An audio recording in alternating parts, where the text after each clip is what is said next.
కలియుగ ప్రత్యక్ష దైవం శ్రీ వెంకటేశ్వరుడు ఎప్పుడో ఏనాడో కలియుగాదిలో వెంకటాచల క్షేత్రంపై స్వయంభుగా వెలసి భక్తులను ఆదుకొని రక్షించడంలో తనకు సాటి ఎవరు లేరంటూ దశ దిశలా చాటి చెప్తున్నాడు. అత్యంత భక్త ప్రియుడుగా పేరు పొందిన శ్రీనివాస ప్రభువు కొండల మధ్య కోలాహలంగా అలరారే భక్తుల పాలిట కొంగు బంగారం. ఒక్క మాటలో చెప్పాలంటే వెంకటేశ్వరుడు అనంత స్వరూపుడు, కోటి వరాల దేవుడు. అసలు శ్రీవారి నామస్మరణే సకల శుభకరం. అలాంటి ఏడుకొండలపై అఖిలాండ కోటి బ్రహ్మాండ నాయకుడి బ్రహ్మోత్సవాలు, సమస్త మానవాళికి మహోత్సవాలు. 9 రోజుల పాటు అత్యంత వైభవంగా జరిగిన బ్రహ్మాండోత్సవ వేడుకను చూసొద్దాం రండి.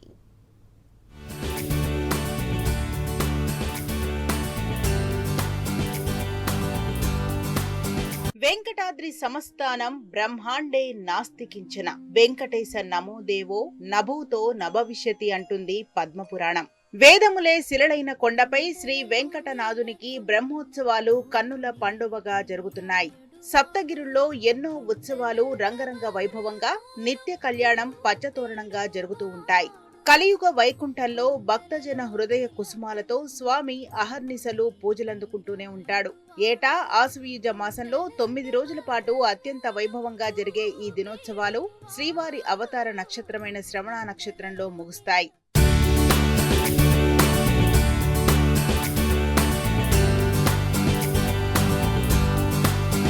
ఇదొక మహాపర్వం. మిరుమిట్లు గొలిపే దీప తోరణాలతో, అఖండ జ్యోతులతో దగద్దగాయమానంగా ప్రకాశించే నవరత్న హార సంచయం, వేద ఘోషాలతో, పాటలతో, గోవింద నామాలతో సప్తగిరులు శోభిల్లుతాయి. బ్రహ్మోత్సవ వేళ వివిధ వాహనాలపై ఉభయ దేవేరులతో శ్రీవారు ఊరేగుతూ భక్త కోటిని తరింపజేస్తాడు. దేశం నలుమూలల నుంచి లక్షలాది భక్తులు స్వామిని తనివి తీరా దర్శించుకుంటారు. కోరికలను నివేదించుకోవడం కోసమని తిరుమలకు తరలివస్తుంటారు.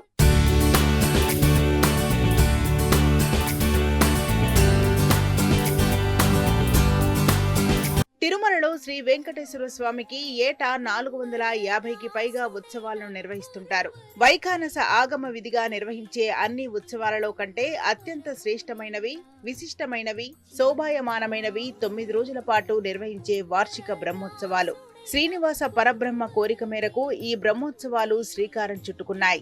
సాక్షాత్తు స్వామివారు చతుర్ముఖ బ్రహ్మను పిలిచి ఉత్సవం కురుమే పుణ్యం బ్రహ్మాన్ లోక పితామహ అని అడిగి చేయించుకున్నాడని ప్రతీతి.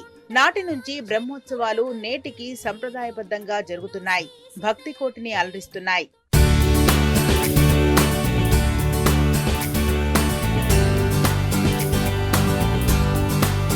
బృహి వృద్ధవ్ అనే ప్రయోగాన్ని అనుసరించి తిరుమల వెంకటేశుడు 9 రోజుల పాటు నిర్విరామంగా ప్రతి ఉదయం, సాయంత్రం వాహన సేవలు అందుకుంటాడు. సూర్యుడు కన్యారాశిలో సంచరించేటప్పుడు చిత్తా నక్షత్రం నాడు ధ్వజారోహణం, ఉత్తరా నక్షత్రం నాడు రథోత్సవం, శ్రవణ నక్షత్రం నాడు చక్రస్నానంతో బ్రహ్మదేవుడు వీటిని ప్రారంభించాడు. అందుకే ఇవి బ్రహ్మోత్సవాలయ్యాయి. బ్రహ్మ పర్యవేక్షణకు సంకేతంగా నేటికి బ్రహ్మోత్సవాల్లో బ్రహ్మకు శూన్యరథం సిద్ధం చేస్తారు. ఉత్సవ వాహన సేవల్లో బ్రహ్మరథం ముందుగా వెళ్తూ ఉంటుంది.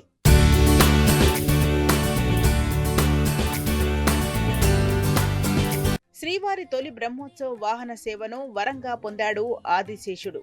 వైకుంఠంలో నిత్యశయ్యగా, శ్రీవారికి నివాస భూమిగా, సింహాసనంగా, పాదుకలుగా, వస్త్రంగా, మెత్తగా, ఛత్రంగా వివిధ రూపాలలో సేవలందించిన దాసుడు ఆదిశేషుడు. పెద్దశేష వాహన సేవ వల్ల మనిషిలో పశుత్వం తొలగిపోయి మానవత్వం, దైవత్వం, ఆపై పరమపదం సిద్ధిస్తాయి. మానవుల మనసుల్లోని విషతుల్యమైన పాపాలను ప్రక్షాళన చేసే విశిష్ట సేవ ఇది. ఇక ఆ ఆదిశేషుడే శ్రీవారికి 2వ రోజు చిన్న శేషుడుగా మళ్లీ సేవలందిస్తాడు. ఆ తర్వాత శ్రీవారు హంసవాహనంపై చదువుల తల్లి సరస్వతి రూపంలో విజయం చేస్తారు. 3వ రోజు శ్రీవారు సింహాసనంపై విహరిస్తారు. సింహం పరాక్రమానికి, శీఘ్ర గమన శక్తికి ఆదర్శం. దుష్ట శిక్షకుడైన శ్రీనివాసుని వైభవానికి సింహవాహనం చక్కని అమరిక.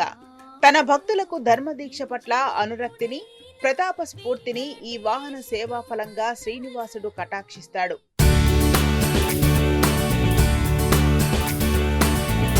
ఇక బ్రహ్మోత్సవాల్లో మరలు గొలిపే ముత్యపు పందిరి వాహనంపై శ్రీవారు ఊరేగింపు చూడటానికి 2 కళ్ళు చాలవు. ముత్యాలు చంద్రునికి ప్రతీకలు. ముత్యాల హారాల మధ్య నిలిచిన శ్రీవారు తనను దర్శించే భక్తుల తాపత్రయాలు తొలగిస్తాడు. ఇక కల్పవృక్ష వాహనం కోరిన కోరికలను మాత్రమే తీరుస్తుంది. కానీ అదే శ్రీహరి ఆ వాహనం మీద ఊరేగుతూ మోక్షాన్ని కూడా అనుగ్రహించగలడు. మానవ జీవన ప్రస్థానానికి పరమావధి అయిన మోక్ష ఫలాన్ని ఇవ్వగల జనార్దనుడు కాబట్టే కల్పవృక్షం ఆయనకు దాస్యం చేస్తోంది. ఇక రాజాది రాజాయ ప్రసహ్య సాహిని అంటూ వేదం శ్రీవారిని సకల భువన చక్రవర్తిగా ప్రస్తుతిస్తోంది. 5వ నాటి ఉదయం మోహిని రూపంలో శ్రీవారికి పక్కనే దంతపు పల్లకిపై వెన్నముద్ద కృష్ణుని రూపం కూడా కనిపిస్తుంది. అన్ని సేవలు వాహన మండపం నుంచే మొదలవుతాయి. కానీ ఈ ఒక్క సేవలో మాత్రం శ్రీవారు దేవాలయం నుంచే నేరుగా విచ్చేస్తారు. మోహం మాయలను దాటాలంటే స్వామికి శరణాగతి చెయ్యాలన్న దివ్య సందేశమిది.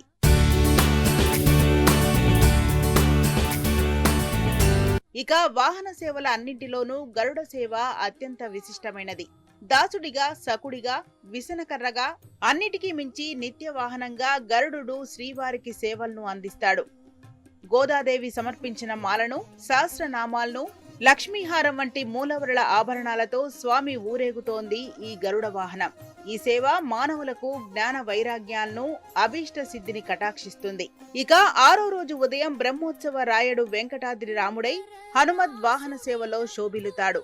బుద్ధి, బలం, యశస్సు, ధైర్యం, నిర్భయత్వం, ఆరోగ్యం, ఆజాడ్యం, వాక్పటుత్వం కటాక్షించే హనుమంతుని సేవలు అందుకుంటూ భక్తులకు సద్బుద్ధిని ప్రసాదిస్తాడు. సాయంత్రం వేళ బంగారు తెరుతో బ్రహ్మాండ నాయకుడు ఉభయ దేవేరులతో ప్రసన్నంగా గోచరిస్తాడు. ఆనంద నిలయవాసులైన శ్రీనివాసుని స్వర్ణోత్సవంలో 4 గుర్రాలను పూంచిన రథంపై స్వామి దర్శనం కన్నుల పండుగ.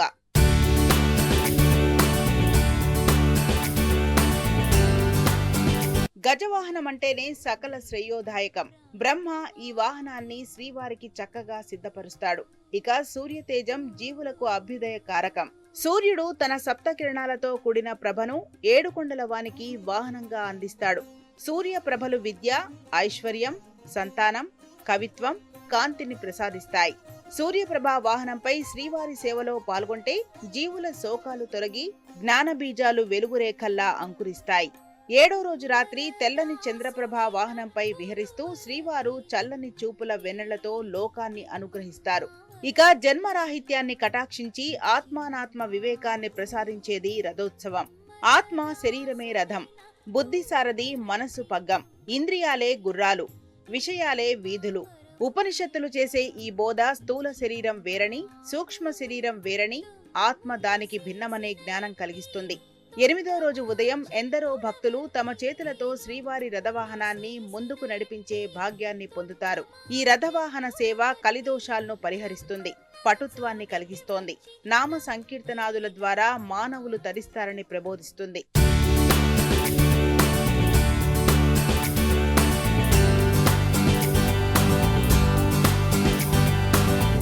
చక్రస్నానం ఇదో మహత్తర ఘట్టం. యజ్ఞాంతంలో జరిగే అవబృధం బ్రహ్మోత్సవాల మహోన్నత యజ్ఞఫలాన్ని అందించే శుభ సూచికం. శ్రీవారు ఉభయ దేవేరులతో చక్ర తాళ్వారుతో కలిసి వరాహస్వామి ఆలయంలో నిలిచి స్నపన తిరుమంజనాన్ని అందుకుంటారు. 9 రోజుల పాటు శ్రీవారు అలసట పొందుతారు కాబట్టి ఆ అలసట తీరేలా ఆత్మస్థానీయుడైన చక్రతాళ్వార్ స్వామి పుష్కరిణిలో స్నానం చేస్తారు.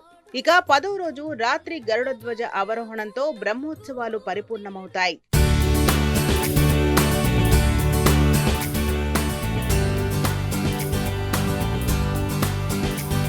ఇలా కలియుగ వైకుంఠనాథుడైన శ్రీనివాసుని బ్రహ్మోత్సవాలను సేవించిన వారికి సమస్త పాప విముక్తి లభిస్తుంది, ధనధాన్య సమృద్ధి కలుగుతుంది, అపమృత్యువు నివారణమవుతుంది, సకల లౌకిక శ్రేయస్సులు కలుగుతాయి. ఆపై శాశ్వత విష్ణులోక ప్రాప్తి కలుగుతుంది. అందుకే శ్రీ వెంకటేశ చరణం శరణం ప్రపద్యే అంటూ భక్తులు కీర్తిస్తారు, స్వామి సేవలో తరిస్తారు, శ్రీవారిని చూస్తూ తన్మయత్వం పొందుతారు.